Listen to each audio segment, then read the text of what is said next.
There is a tower that doesn't exist anymore. It stood on Long Island for less than 15 years, and then men with wrecking bars tore it down and sold the metal for scrap to help pay off a dead man's debts. But before it fell, that tower was supposed to change how every human being on Earth lived. And the man who built it died broke, alone, in a hotel room, with government agents arriving within hours to take his papers away. That part is not legend. That part is in the record. What happened inside that tower, and why it was really abandoned, is where the story gets strange enough that even now, historians argue about it. So, let's start with what's true, because the truth here is stranger than most of the myths built on top of it. His name was Nikola Tesla, and without the electrical system he invented, the modern world, as you know it, would not exist. Alternating current, the system that lets power travel hundreds of miles from a station to the switch on your wall, was his design. Engineers who worked alongside him said openly that without his contributions, the world would be darker and quieter than it is.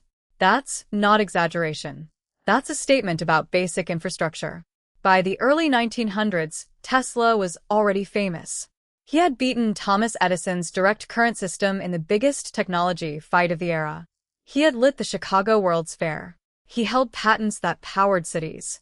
And with that fame came access to serious money, specifically the attention of John Pierpont Morgan, one of the most powerful financiers in American history, a man whose decisions moved railroads, steel companies, and entire banks. Tesla went to Morgan with a pitch, a tower that could send wireless telegraph signals across the Atlantic Ocean without any cable. In 1901, that was an enormous idea. The transatlantic cable business was worth a fortune, and a wireless system that could undercut it was worth backing. Morgan agreed, and construction began at a site called Shoreham, on the north shore of Long Island. The tower would be called Wardenclyffe. Here is where the story most people tell you stops being simple. Because Tesla's notebooks, his lectures, and his own later writings make clear that sending telegraph messages was never the whole plan in his own mind. Tesla believed, and wrote about extensively, that the Earth itself could be used as a conductor. He had already run experiments in Colorado Springs a few years earlier, where he built a massive coil system and reportedly generated artificial lightning bolts in a wooden laboratory shed, thick sparks that leapt for many feet and, according to some accounts, caused visible disturbances in the ground itself.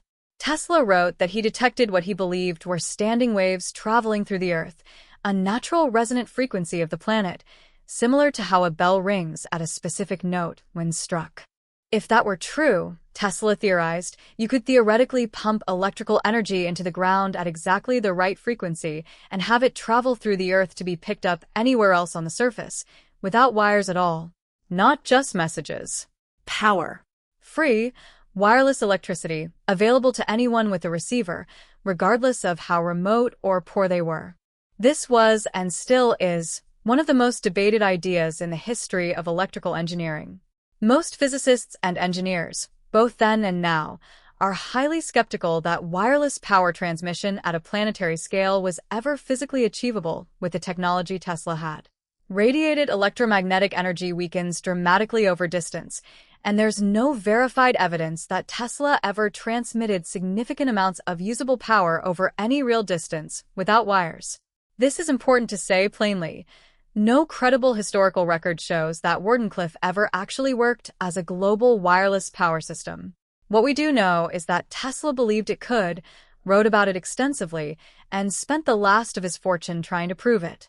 That belief is what drives the rest of the story, not because it's confirmed history, but because it's exactly the kind of ambition that makes this such a haunting chapter in Tesla's life. Now, imagine, and this is where we step into dramatized territory, a young woman working as one of Tesla's assistants at the Wardenclyffe site. Historically, we know almost nothing about most of the individual staff who worked under Tesla during this period. Record-keeping around his smaller projects was famously poor, and Tesla himself was known for being secretive even with people close to him.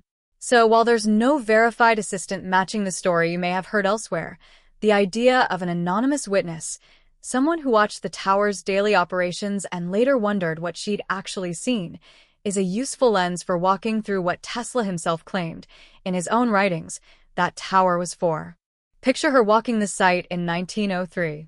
The tower itself was unmistakable. Nearly 187 feet of wooden lattice framework, topped with a large metal dome, rising out of the flat scrubland of Shoreham. To the local farmers and the reporters who occasionally wandered out to look at it, it seemed like an eccentric rich man's folly, an expensive wooden skeleton reaching up into the sky for no obvious reason. What most of them never saw, and what Tesla's own notes describe, was underground. Beneath the tower, a shaft dropped down into the earth, connected to iron pipes driven deep into the water table. Tesla called this grounding system essential, not decorative, not secondary, but the actual heart of the machine. He believed the dome in the sky was almost irrelevant compared to how the tower connected to the planet itself. Tesla described this to colleagues using the metaphor of a swing. Push a child at just the right rhythm, matching the natural back and forth of the swing itself, and small pushes build into large arcs. He believed the Earth had its own natural electrical rhythm, and if his tower could pulse in time with that rhythm, the energy wouldn't dissipate.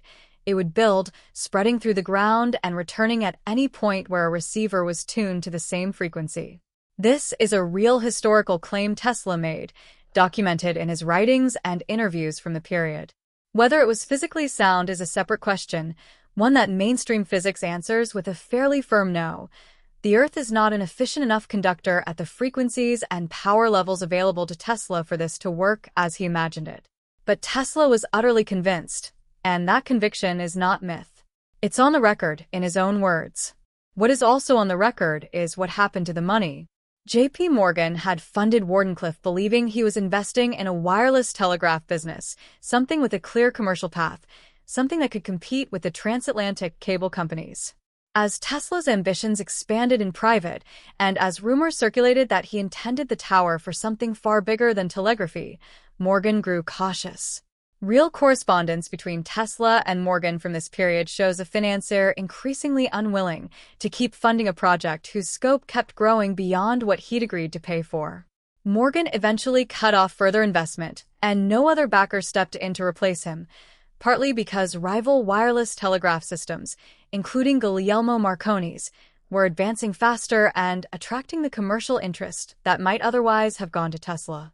By 1906, construction at Wardenclyffe had effectively stopped. The tower stood unfinished, and Tesla's finances collapsed along with it. He lost the property to creditors.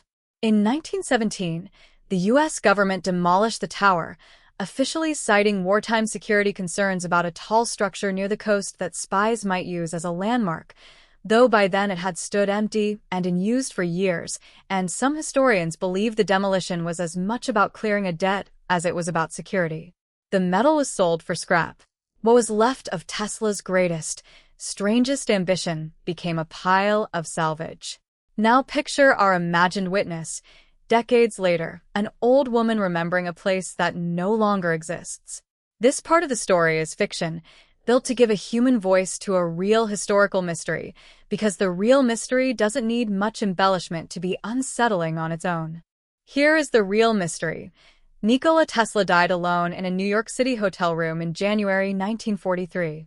He had lived his final years in near poverty, forgotten by most of the public that once celebrated him, subsisting largely on the goodwill of people who remembered his earlier fame.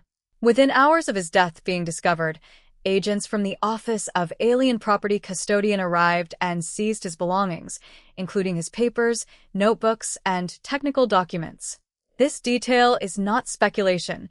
It is documented in government records that have since been partially declassified. Some of Tesla's papers were later found to have gone to the FBI, and when portions of that file were released decades later under public records requests, certain entries referenced material that had been, in the government's own paperwork, marked as relocated, without further explanation of where, to whom, or why. That word, unexplained, sitting in an otherwise dry government file, is one of the genuinely eerie, verifiable details in the entire Tesla story. Historians still don't have a definitive answer for why an elderly, naturalized American citizen's private papers were seized by the government within hours of his death, or what specifically happened to all of the material taken. This is the point where a documentary either tells you the honest truth, that we don't fully know, or invents a satisfying answer and calls it a secret history. We're going to stay with the honest version, because the honest version is genuinely strange enough on its own. What we can say clearly: Tesla's dream for Wardenclyffe, as he described it in his own writing, was explicitly about equity. He talked about giving electricity to people who could never otherwise afford it, farms with no power lines, villages with no infrastructure, places where the enormous cost of stringing copper wire across hundreds of miles made electrification simply impossible under the economics of the time. Whether or not his physics would have worked, the ambition itself was sincere and well documented. He wanted power to be as universally available as sunlight, and he said so in interviews more than once. And it's also true that the business model of the era, the model that made men like Morgan enormously wealthy, depended entirely on power being something you could meter, sell, and control through physical infrastructure you owned. A wireless system that let anyone draw energy from the ground for free would have been, quite simply, incompatible with how electricity companies made money. You don't need a conspiracy theory to explain why an investor funding a communications company would balk at bankrolling something that couldn't generate revenue. You just need ordinary capitalism. That's arguably the least mysterious, most believable version of why Wardenclyffe really failed. Not a hidden cabal silencing Tesla, but a wealthy backer declining to keep funding a science fiction scale idea that had drifted far outside the commercial pitch he'd originally agreed to. That doesn't make the story less compelling. If anything, it makes it sadder and more human. A brilliant, stubborn man, increasingly isolated, chasing an idea that may never have been physically achievable, burning through his own credibility and his last backer's patience, while the world around him moved on to systems that were less elegant but actually worked and actually made money.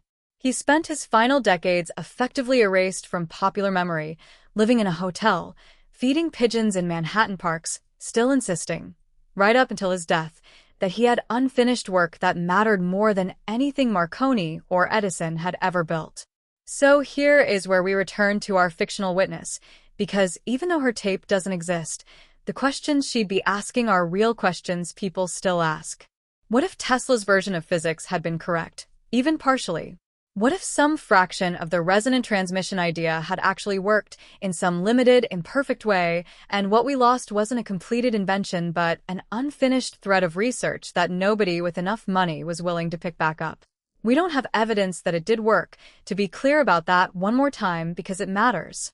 But the fact that we can't fully rule it out, simply because so much of Tesla's later research notes disappeared into government custody and were never fully cataloged or released, is itself part of why this story refuses to die.